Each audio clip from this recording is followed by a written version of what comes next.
Warga Musirawas yang belakangan diketahui bernama Ade Putra diamuk warga usai tertangkap melakukan pencurian di salah satu rumah yang berlokasi di Jalan Pajak Permai, Kompleks Sembaja Alang-Alang Lebar, Palembang. Setelah ditangkap, warga membawa tersangka ke Polsek Sukarami, Palembang. Pada polisi, tersangka mengaku melakukan kejahatannya dengan sasaran rumah yang ditinggal penghuninya.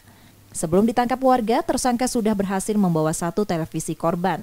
Kemudian tersangka kembali lagi untuk mengambil televisi yang lebih besar, namun gagal karena ketahuan warga. Iya, sempat diamuk sama massa. Oke, informasi dari penyelidikan Residipis Pak.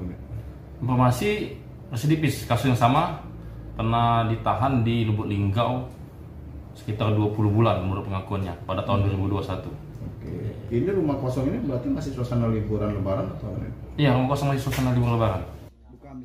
Tersangka kini ditahan di tahanan Polsek Sukarami, Palembang dan terancam hukuman 7 tahun penjara. Reski Oktora, Muklas Diferensial, Kompas TV, Palembang, Sumatera Selatan.